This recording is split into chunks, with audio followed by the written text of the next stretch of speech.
Hi Dianne, would you like to start the session now, please?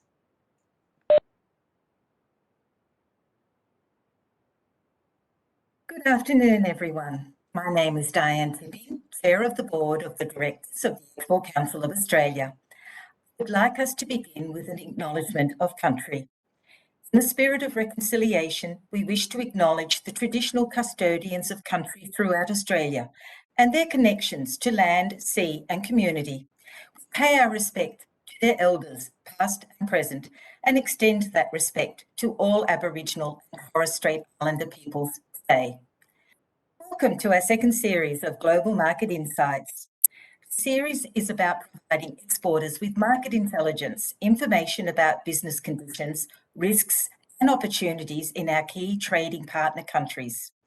These insights come from the Department of Foreign Affairs and Trade and Austrade and from Australian exporters. Today we focus on Indonesia.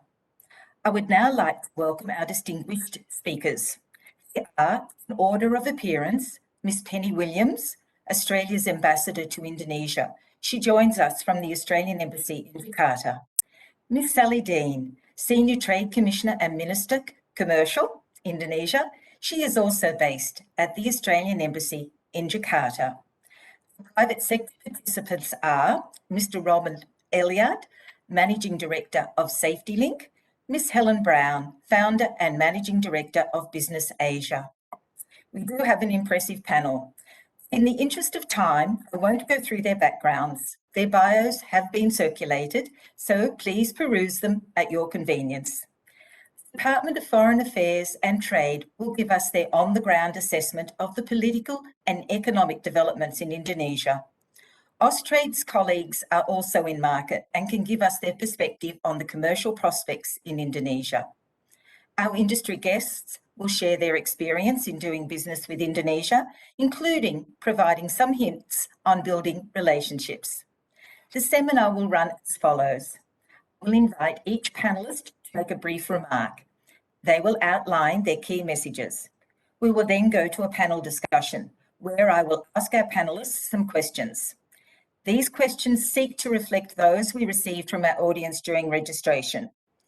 If the audience still wishes to put forward questions, please use the Q&A box and address the questions to the panellist. Due to the tight time frame, may I ask speakers to keep your remarks brief and to the point. Please keep your allocated time around 5 minutes each. So let's begin. The outlook for Indonesia. Well, Indonesia is expected to be one of the fastest growing economies in 2022, with the OECD forecasting GDP growth at around 5%. Ambassador Penny Williams, please share with us how Indonesia is managing post-COVID economic recovery. Thanks very much, Dianne, for that welcome introduction, and thanks also to the Export Council for making today's Market Insights seminar a possibility. And can I join you in welcoming all the business representatives today? I really do hope that you find the seminar very useful in consideration of the opportunities that the Indonesian market presents. I thought to give some context, I'd start off by giving some reflections on Indonesia's current business, political and economic conditions. Indonesia's economy has been remarkably resilient over the course of the pandemic, given the impact of the pandemic and the fact that restrictions have been in place for much of the last 20 months. Rather like Australia, sectors like tourism and hospitality have been really hit hard, but the digital economy, that sounds familiar, doesn't it, has really boomed during the lockdowns. At the same time, Indonesia has benefited from high commodity prices, especially for coal and palm oil. So actually, Indonesia's economy grew by 7.1% in the second quarter of this year as restrictions were lifted and businesses reopened. However, the third quarter results, which are actually due out tomorrow, are expected to be down significantly because in that quarter, Indonesia was hit by the Delta variant wave between June and September. But today, as I sit here in Jakarta, with the numbers of infections very low, Indonesia is in a much better position and confidence really is returning. For example, the Purchasing Managers Index, which is a predictor of economic health, has shown a return to positive territory since September. And economists are predicting that if Indonesia avoids a serious third wave, the economy will actually grow by 3.5 to 4.3% in 2021, and in 2022 grow by a bit more like 5 to 5.5%. Politically, throughout the pandemic, President Widodo has retained relatively high approval ratings, and he presides over a stable government. He's got a very broad parliamentary coalition that backs him, which has enabled him to undertake some significant economic reforms, including his signature economic policy, the Omnibus Law on job creation. The Omnibus Law, which was introduced earlier in the year, removes the negative investment list and opens a significant number of business sectors to foreign investors. So it allows Australian investment in areas like hospitals, energy, telecoms, consultancy and environmental services. The government's also making some other long-term efforts to encourage business, particularly in seeking increased foreign direct investment, which it sees as critical to post-pandemic economic recovery, such as the creation of the Indonesian Investment Authority, which is quite similar to a sovereign wealth fund, and the online single submission system for business licensing. Our bilateral relationship is on a very sound footing.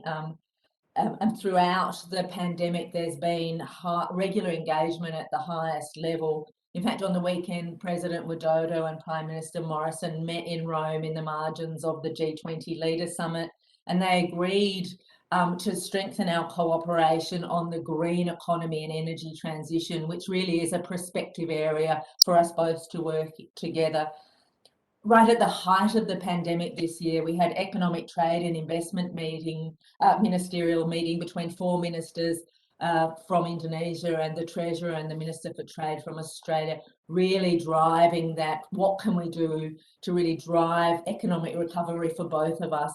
And just in September, we actually had 3 ministerial visits to Indonesia, Minister for Defence, Foreign Affairs, and also Trade, Tourism and Investment. So you can see that while a lot of the communication over the past 20 months or so has been virtual, there's a real uptick in face-to-face engagement, and a very much a focus on the part of both governments on working together in the economic space. The entry into force of IA-CEPA last year really was a significant step forward in our trade and investment relationship.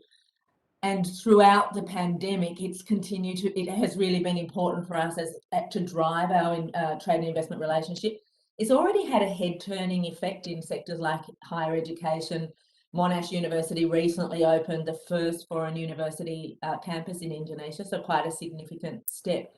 And to build momentum further, IA-CEPA's economic cooperation program, Catalyst, is actually going to allow businesses to submit funding proposals for activities such as feasibility studies, networking, exchange, industry skills development.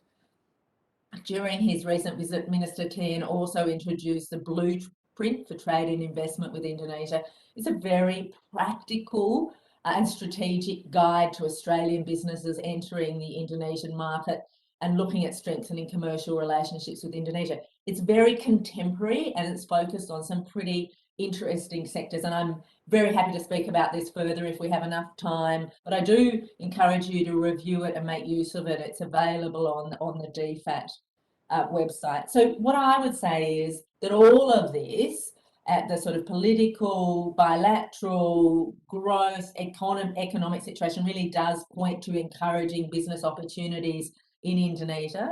Obviously, businesses need to enter the Indonesian market with eyes wide open to the challenges, but Indonesia is moving in the right direction.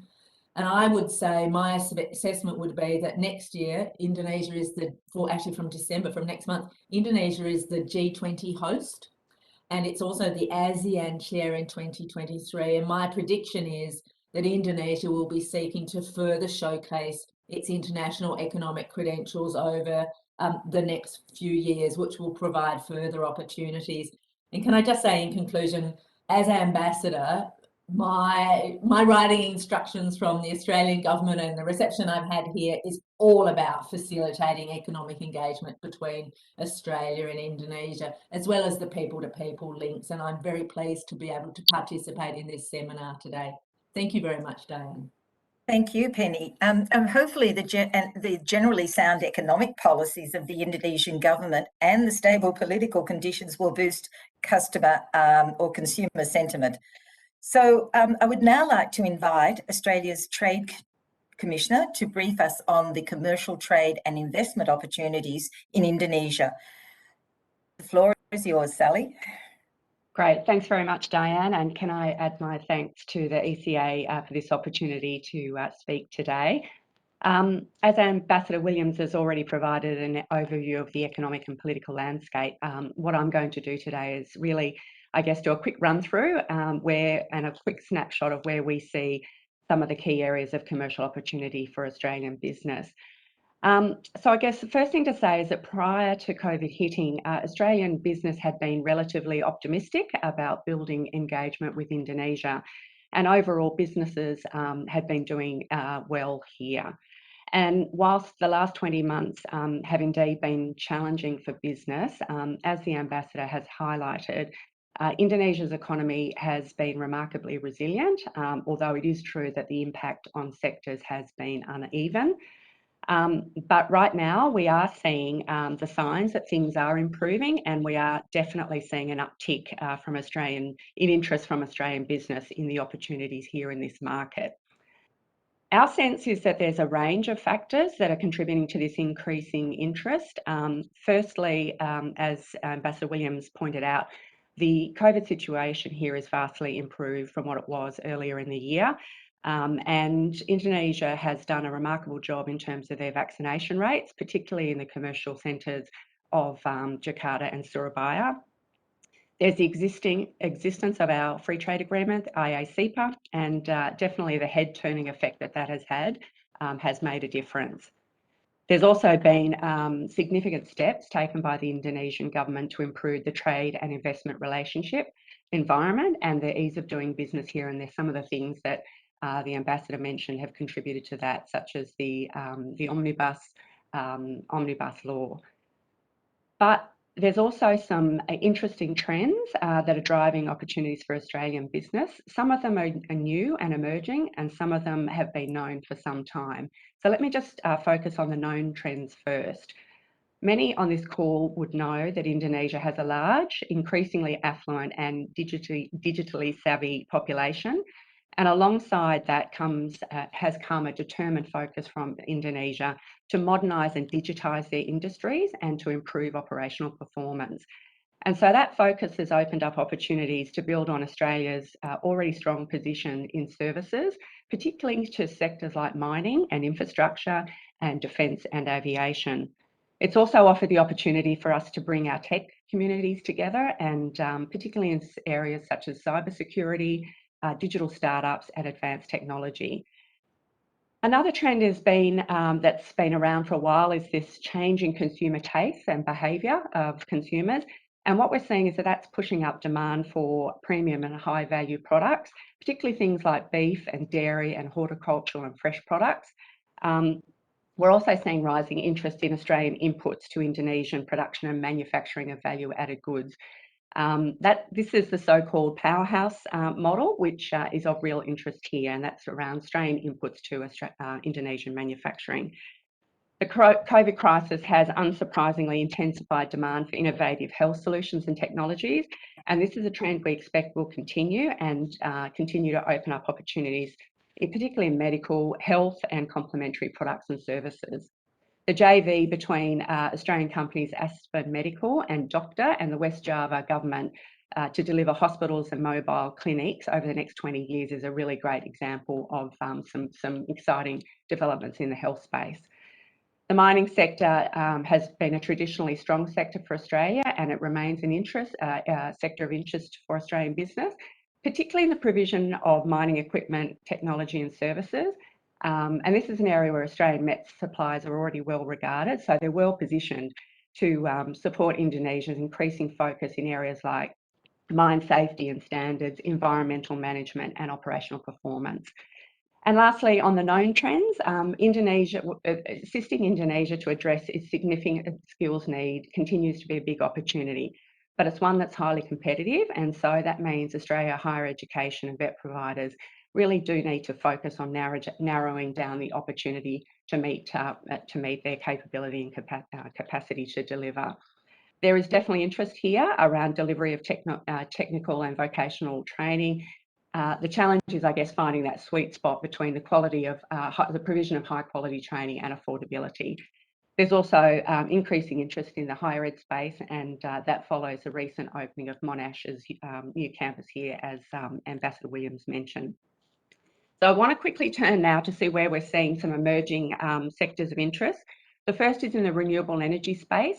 So the Indonesian government has plans to lift the contribution renewables makes to its energy mix from the current 11% to around 23%. And whilst the regulatory environment in this space is still evolving, we think there are likely to be opportunities for Australian business as that develops. We've already seen some significant announcements in this space, particularly the Australia-Asia PowerLink Sun Cable Consortium and Fortescue Future Industries' interest in production of green hydrogen. We also know Indonesia's interested in learning from Australia's experience in renewables technology, with areas like grid integration, smart grids, and energy storage of particular interest. The Indonesian government is also focused on developing an electric vehicle industry here.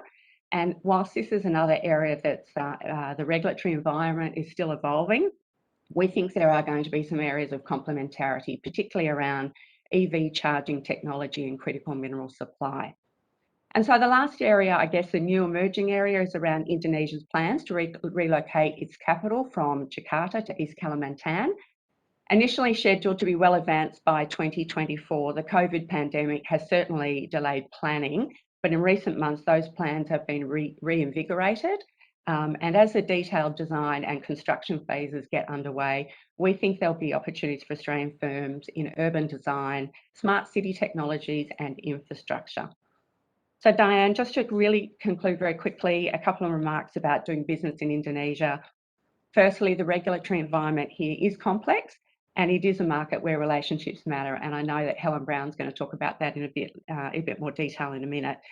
But what that means is business do need to be prepared to invest time and resources in understanding the regulatory landscape, establishing relationships, and understanding consumers in this market. An important consideration for exporters of food and consumer products, and I know there are many registered to attend today's session, so thought it was worth just pointing out that there are regulations around registration of your product, and there's also the progressive implementation of Halal certification requirements, and I'm happy to speak about that in a bit more detail if of interest. So lastly, Austrade, just to mention, Austrade has offices located in Jakarta and Surabaya. So if I can leave my last message, when people are ready to look seriously at Indonesia or to expand their operations already here, please do reach out to us, because that's why we're here. We're here to help. Thank you.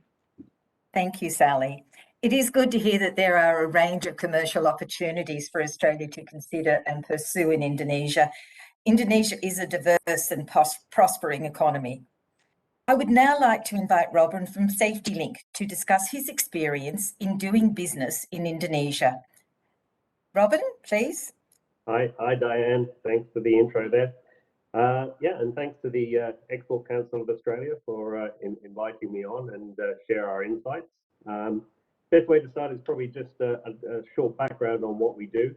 We're an engineering company based in New South Wales, and we engineer safety systems for working at heights. So rails, cable systems, anchor points, and what have you. Anything on buildings and structures to keep people safe.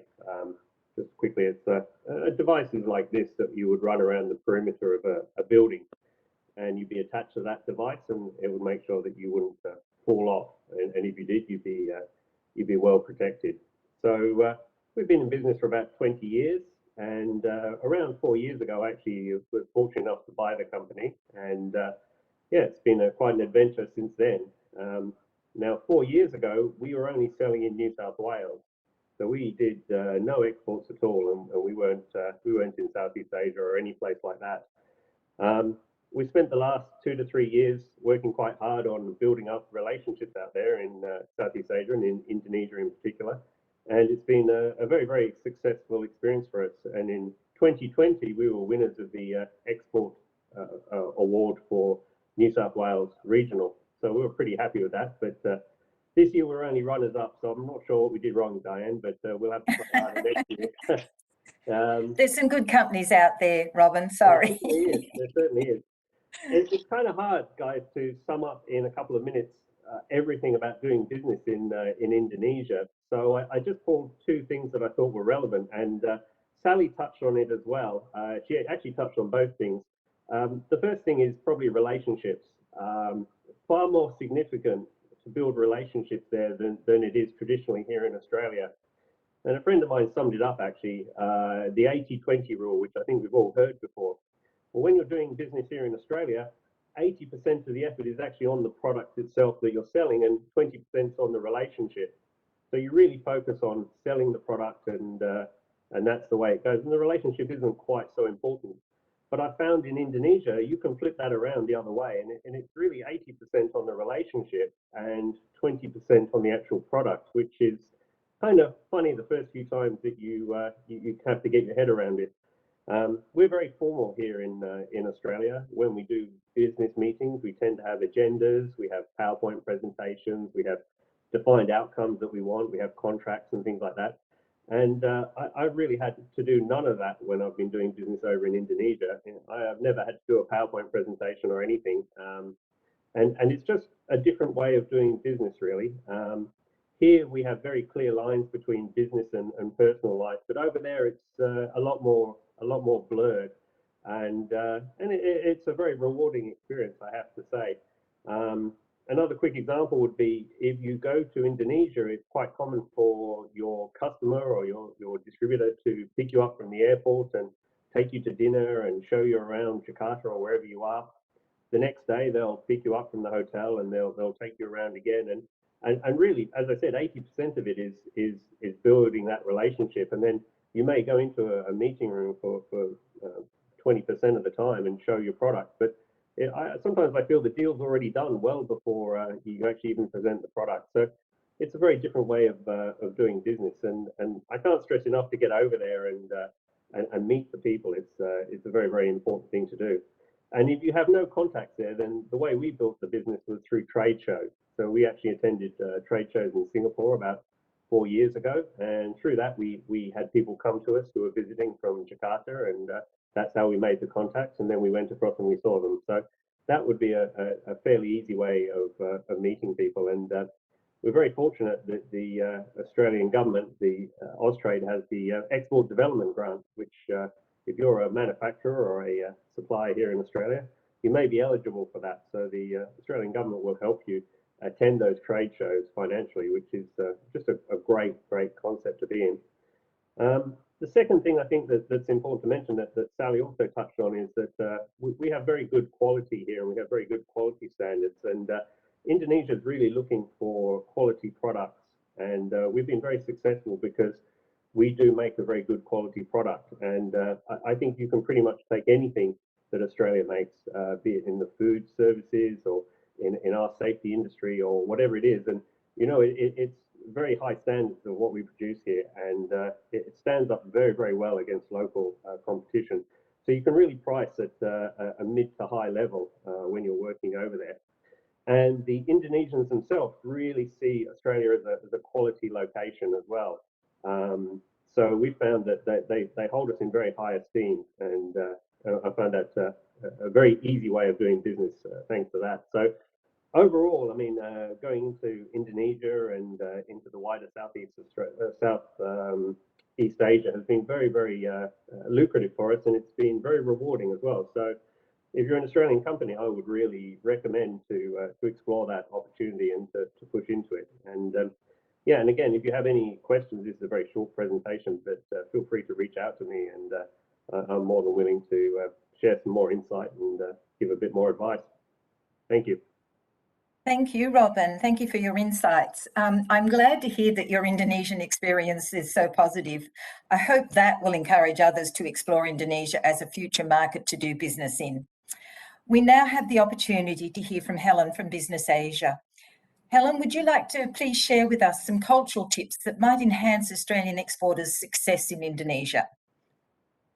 Certainly, thanks, Dianne, and thanks to the other panellists for their insights, and the Export Council of Australia and DFAT for organising this event. It's always good to hear more about Indonesia. I lived and worked there for 4 years. I go back regularly, and it's an amazing country, which I think many Australian businesses could really work well in. But there are a few challenges around it, and I guess that's why I've been brought in here to talk. I started a company called Business Asia, and I started that because when I was living in Indonesia, I saw that Australian businesses were coming in and most of them were struggling to get traction in the market. And that was basically because they weren't understanding the culture of the market they were operating in. And Robin made some really good points there around relationship building. You know, that's critical to getting negotiation and agreement and moving things ahead. But you really have to understand how important that is and also how to do it to have success in that market. So that's what we focus on, is how do you think about the culture of a country and how do you adapt yourself and your business resources and your expectations so that you're going to operate more effectively in that country, taking the culture of how they operate into consideration. I learnt the hard way about building trust, but once I worked out how to do it and building relationships, so many doors opened. And it's this sort of essential skill that we bring to companies that we're very keen to help companies with, because we see it as foundational to having business success.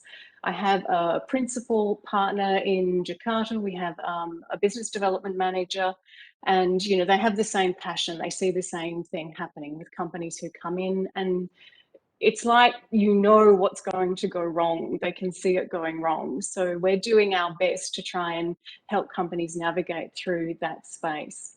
To give you some idea of what I'm talking about, the first thing is to be aware of differences. And you know, in Australia, we say what we mean and we mean what we say. It's very straightforward. It's best practice and it creates trust. Don't be vague. That's frowned on. You know, people start to wonder if you know what you're talking about, or are you legitimate. However, in Indonesia, being straightforward could be considered rude or even abrasive. The conversation needs to be layered. It needs to start from a different place. Saying yes can just be an Indonesian person being polite.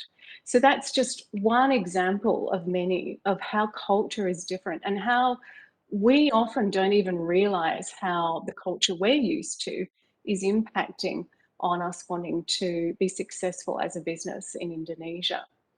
Now, there are you know, the perceptions are also that, you know, we know what we know. So if we're going to another country, we act and talk the way that we know, and there's a bit of an expectation that the other country will be the same.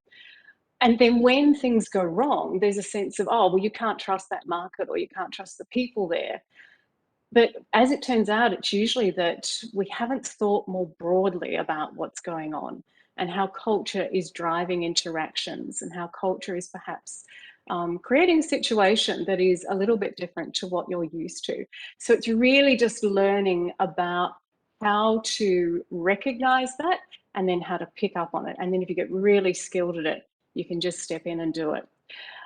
So that's what we work on. That's what we would love business to become better at. And at the end of the day, it's not just about doing business. It's not just about a transaction. It's great for Australia's position in the region to have business people coming in and making an effort to show some respect for the culture and to really connect with the people they'd like to do business with. We have, just checking my time to make sure I've got time to give this example. I might now, I'll push ahead, Dianne, because I know there's lots of questions. Yes. I was asked if there were some practical tips and suggestions. And So remember, I'm not saying the Australian way is wrong and the Indonesian way is right. Not that at all. It's just this awareness that there is a difference. So practical tips if you're going in initially. Stop trying to do things your way and assuming the worst when it doesn't work out for you. And I was guilty of that. So, don't worry. Factor in more time for your business plan to progress it. Show a genuine interest in the people and the culture. Make finding good partners and building relationships a key plank of your strategy.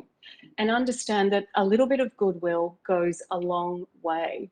When I first moved to Indonesia, and I traveled through Asia a lot, but when I moved to Indonesia, it was daunting.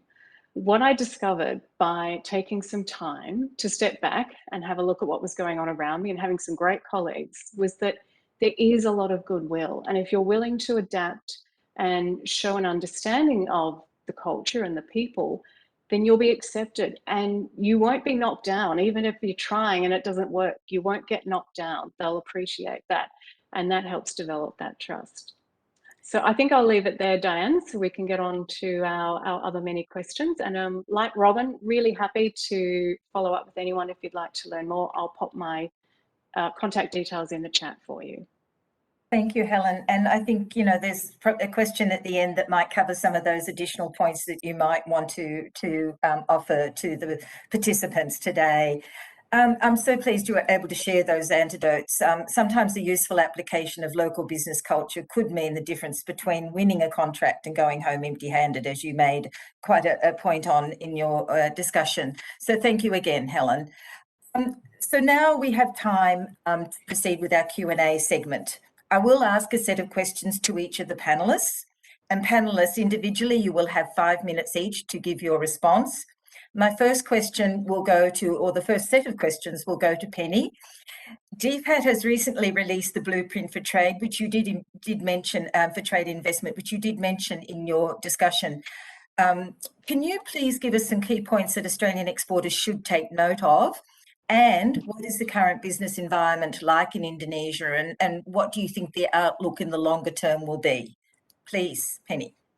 Dianne, and I just would like to pick up on the point that Helen finished on, which is I've been ambassador here for just over 6 months, and there is a huge amount of goodwill towards Australia and a huge amount of goodwill in the commercial space. There's not a minister I meet or a governor I meet who doesn't want to do business. The door is open, they just come to say, but how do you translate that great goodwill and a sense of we want to buy more from you, we want to do more with you, into very practical steps? And that's what the blueprint is about. It's a guide. And actually, and the other thing, of course, is we have this great architecture. So we've got goodwill, we've got IA-SEPA, and bring the two together. But we need some practical guidance for Australian businesses about what are the next steps. So that's what the intent of this is. And actually, it was the Prime Minister and the President who decided that we actually needed to sort of work on a practical guide. So it provides very practical and strategic guidance. It's very contemporary. I think lots of us who've worked in the Indonesia space for some time often find that there's some outdated perceptions of Indonesia, what the economy looks like, what the opportunities look like. So it does do a bit of myth busting, and it's very contemporary. So it kind of dispels some of those outdated perceptions. It really focuses on the opportunities, and Sally touched on these in health and aged care, education, training and skills, agriculture and food, and resources and energy services. And it also signals those further opportunities in sectors that are really emerging. We can just see it before our own eyes in the sort of Indonesia's changing business environment, and also the impact of the pandemic, such as cyber security and digital goods and services. It really steps people through the changes to the foreign direct investment sort of situation here. It explains how to make use of IA-SEPA. It talks in detail about the opportunities provided under the Omnibus Law on job creation. And it also outlines the other sort of available incentives for investment, like tax holidays. The chapter 12 of the blueprint talks about what next, and that really is that sort of how do we get Australian businesses to learn and equip themselves to act on the opportunities identified and to act now. Now, guides are a really good thing. but they can often also be things that you can put on your shelf. So there's a lot of work in terms of working with the guide, seminars, workshops, really getting out to business communities. When the Minister for Trade, Tourism and Investment was here, we had a fantastic CEO roundtable. So CEOs from Australia and CEOs from Indonesia talking together about how they could create ecosystems that benefited both countries and benefited their own companies. It's really important. You've heard some of the great contacts in the relationship, but the Indonesia-Australian Business Council, the Australia-Indonesia Business Council have been really involved in promoting this practical guide, the Asia Business Action Group, and also obviously, as Sally said, Austrade. And then there's the state and territory trade and investment promotion agencies. So we've got a very detailed, very contemporary, practical guide that looks to the future and opportunities that are arising. But at the same time, we've mobilised those organisations that really focus on developing the commercial relationship to push that guide out there and to really practically engage all sorts of companies. The second question on the business environment, I think I've touched on some of those things in terms of where we are at the moment. But what I just want to talk about is where we think Indonesia is going to go over the next 20 years. So Indonesia has maintained growth rates consistently above the global average over the past 20 years. And if it really does maintain its current momentum on economic reform and also eliminating some of those key restraints such as infrastructure and skill shortage, the country, as I said, will be on track to return to its pre-crisis trend of at least 5% growth a year. And that means it's going to be the world's 4th largest economy by 2050. And 2050 is not that far away. The other thing is just to remember just the sheer market size. This is a population of 270 million, and they're young. And they're digitally savvy. And I don't just mean the middle class. I mean, I consider myself to be quite digitally savvy, but since I've been in Indonesia, I just kind of work my whole life from my phone because there's an app for it. There's a unicorn that's delivering this. It is unbelievable. I mean, that's how the country works, and that including at your sort of local warung or the housekeeper or the person on the Gojek motorbike. So it's really worth keeping that in mind. I think so it's a young, big population with economic growth. Of course, there's still challenges in the Indonesian market, and we're not going to pretend that those don't exist. There's some local content requirements. There's some export restrictions in some industries. But through our IA SEPA and also the work that the embassy does, my trade and economic team and Sally leading Austrade, we really do continue to advocate for Australian business interests. And we're always happy to step in if a particular company wants some guidance or if there's a particular barrier that they're facing. So I'm very optimistic about the opportunities for Australian business here in very new sectors that are set out in the blueprint. Can I just also say that, of course, as we look to the board, one of the big important areas of our economic relationship is services, education and tourism. And we're seeing that might sort of, when borders reopen, what does that look like? I think the education collaboration is going to be very different. It's not just going to be about Indonesian students coming to Australia. So there's a lot of excitement there about borders opening and the next steps in the relationship. So I'm very positive about what the economy and what economic engagement looks like going forward. Thanks, Dianne. Thank you, Penny. Very positive comments there. And I will go following on from your comments with the next questions for Sally.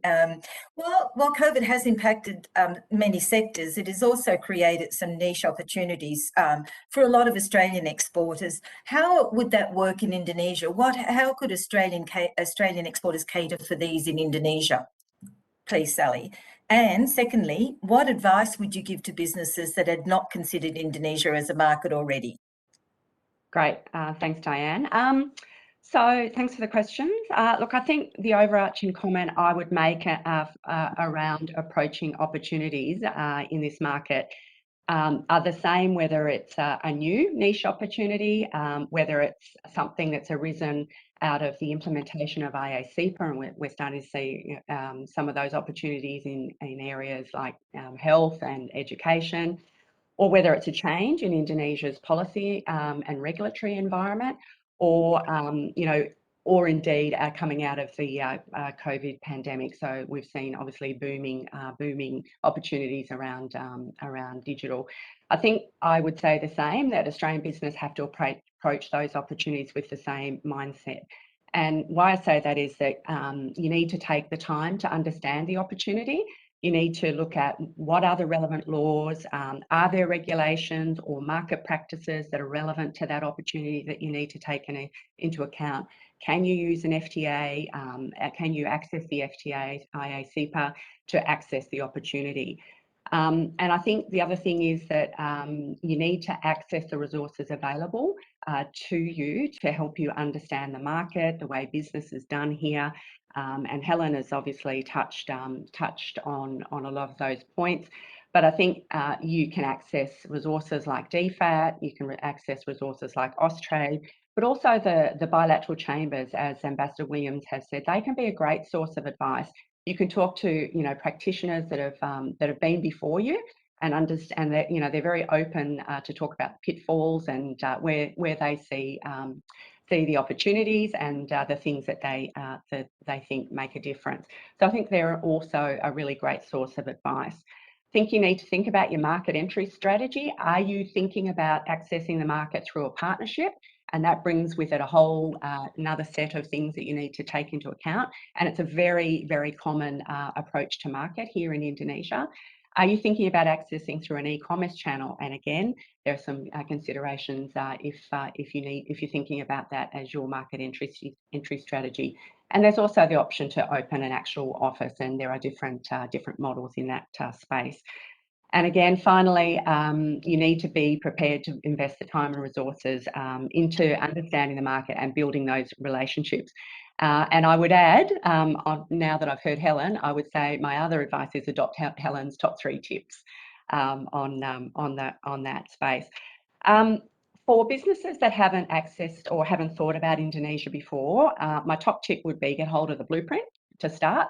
And I know Helen has popped in the address on the DFAT website where you can access it. It's a great resource. It's practical. It has some tips about how to approach the market. There are other resources available through the DFAT website, through the Austrade website, that go into specific sectors, and they talk about the opportunity at a sector-specific level. So I would suggest that businesses thinking about Indonesia should look at that and accessing those resources. There's a DFAT managed FTA portal. It will tell you everything you need to know about IA-CEPA and whether there's a relevant, whether your product or service, what the approach is and whether there are relevant tariffs, although there shouldn't be. And as I said, you need to think about that market strategy and whether you want to think about partnering with a local entity, which is a common market strategy. And if that is something that you're interested in, again, you need to be prepared to invest the time and resources in finding the right partner for your business, the one that's got high quality connections, actually understands the market for your product or your service, and can help you identify and pursue opportunities. So, and then I guess my last tip would be, when you're ready, to start actively researching and looking at this market, that you reach out and speak to Austrade. Thanks, Dianne.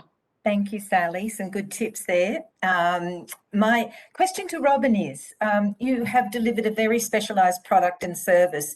Were there any particular factors that might have assisted or hindered you in being successful in Indonesia? And I know that we've talked before, Robin, but you might want to give us a very brief overview on perhaps Australia's reputation. Did that help? And the standards, associated with your product. So that was a bit of a long question, but also the second question, from your perspective, what do you think is the outlook for the Indonesian market? Thank you. Kind of a two-phase one there. I'll address the outlook first. It's great numbers coming from Ambassador Williams and Sally there about the growth rates. I look at it in a little bit of a simpler way. I just look at the cranes when I arrive, how many cranes on the skyline. And there's a lot of cranes over there. So I know business is good. And I have to say, all through Southeast Asia, there's a lot of development going on. So for us, that's an exciting place to be. We're in the building sector, so yeah, I feel confident the growth is going very, very well over there, and we certainly will keep investing time and effort into a region like Indonesia, most definitely, especially as the capital city is relocating as well. So huge opportunities there for Australian companies which are exposed to any sort of building. That would be that part. I think the first question you asked was just around regulatory things and also, I guess, quality as well of product. As I said earlier, Australian standards are actually quite tough. They're very, very high.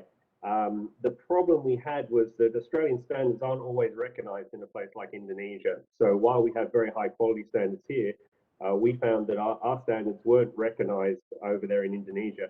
However, European standards and American standards were recognised. I'm not sure if the Americans or the Europeans got in there before us, but in the absence of Indonesia's own standards, they seem to adopt the European standards a lot more. So if you're a supplier or a potential business looking to get in there, then it's definitely worthwhile to explore the European or the American standards.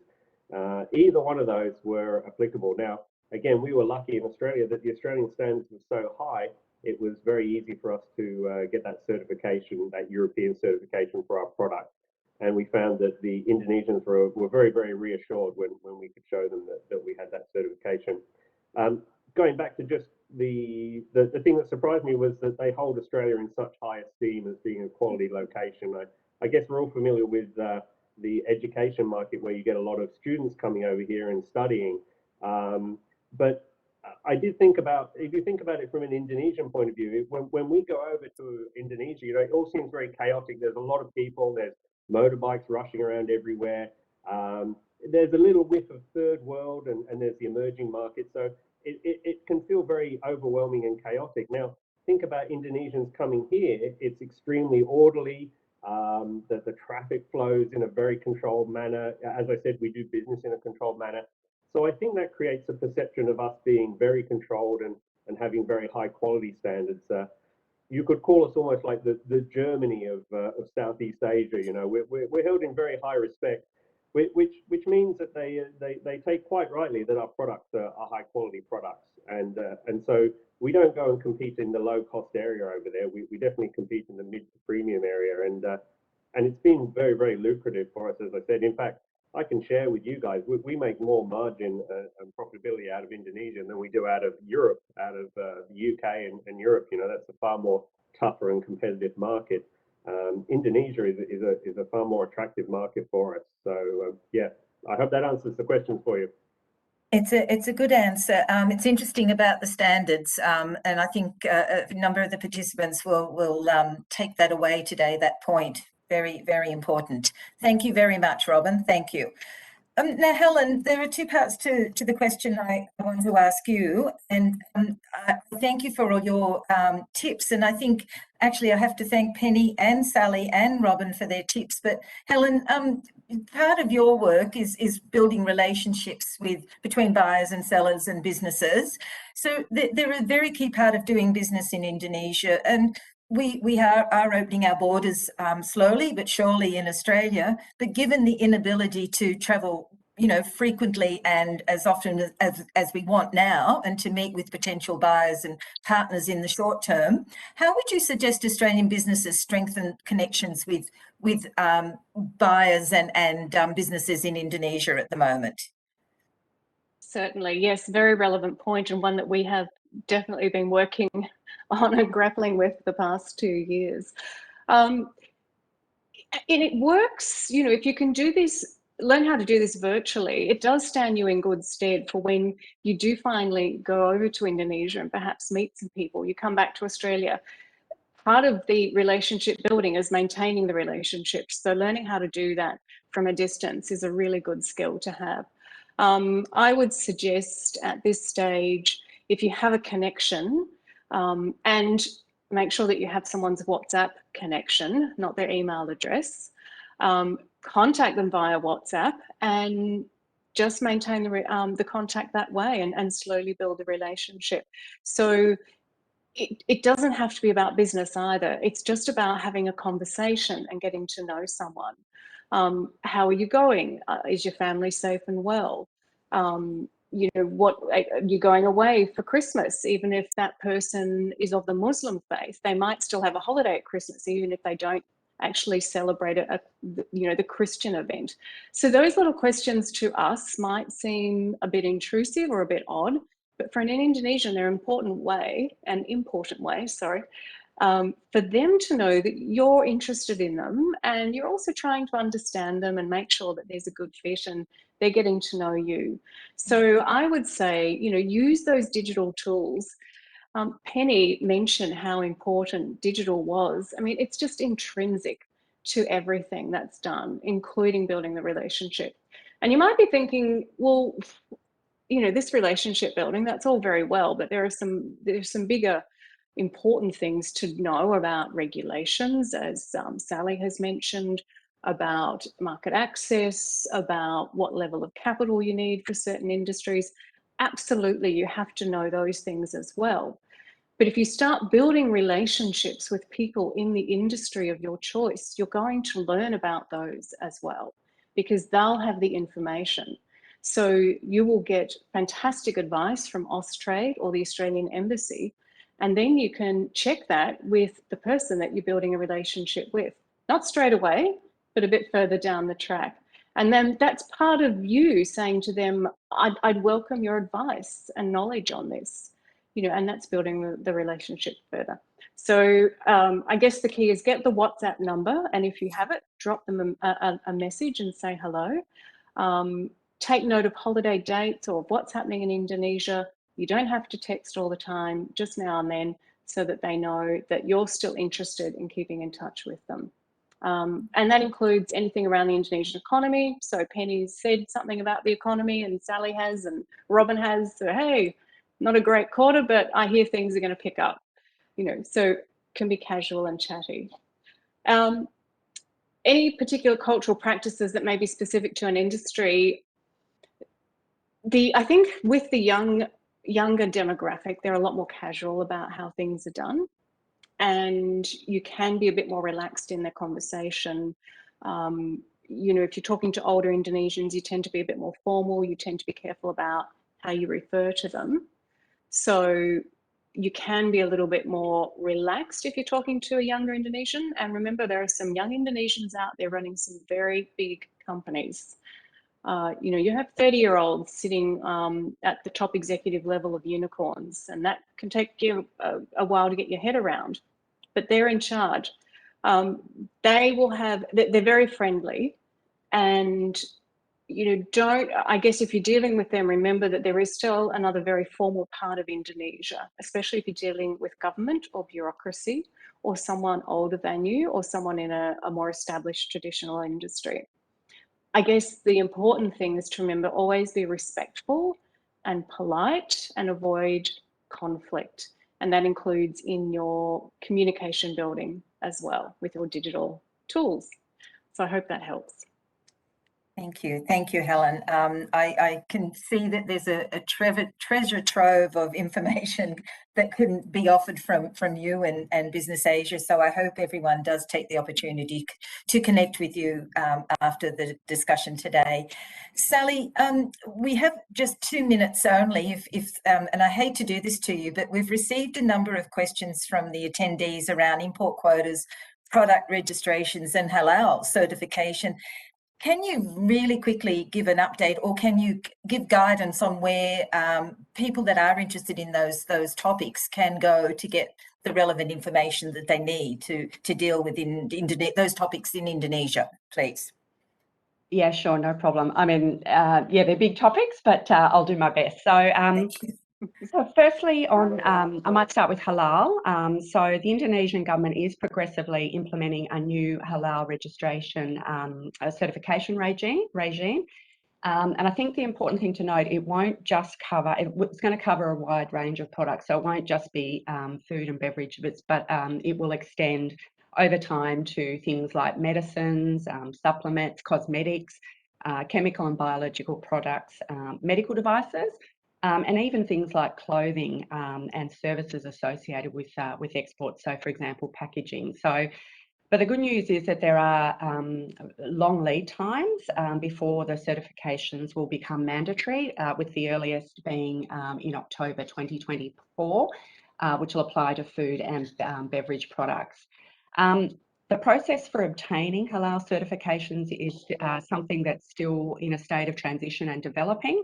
So I guess my advice for anyone on this call is that now is the time to start discussing the new regime with your import partner, particularly if you are already exporting to this market. Start those discussions, because it's, you're going to need to understand what it's going to mean for your product and service going forward. In terms of product registration, just very quickly, it's important that people understand that all consumable products and imports to Indonesia must be registered with the Indonesian Food and Drug Authority. BPOM is the acronym.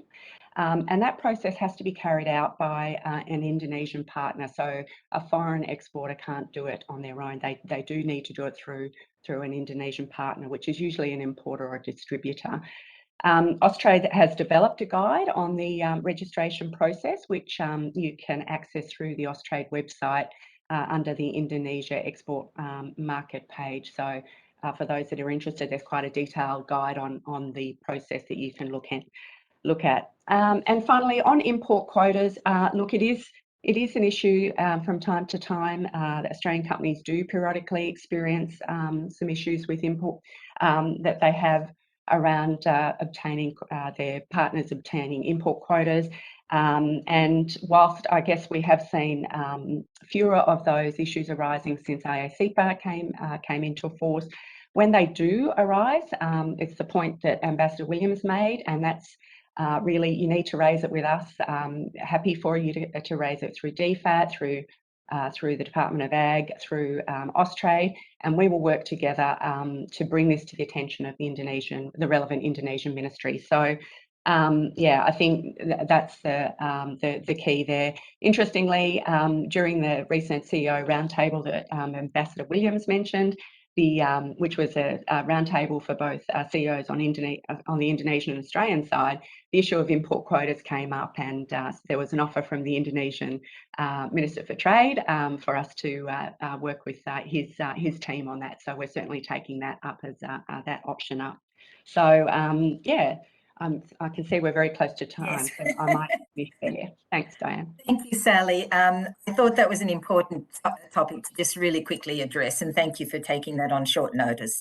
Thank you to our participants for your questions today, and thank you to all of our panellists for your observation and practical advice. I would now like to take the opportunity to once again express our appreciation to all our speakers from the Department of Foreign Affairs and Trade, Austrade, SafetyLink and Bisnis Asia. Thank you to the Department of Foreign Affairs and Trade for your support of these global market insight briefings. DFAT's website has all of the information that Sally and Penny mentioned, the market insights, the blueprint for trade and investment with Indonesia, and information on the Indonesia-Australian Comprehensive Economic Partnership Agreement. If you have any questions or require export assistance, please do not hesitate to contact us, the Export Council of Australia.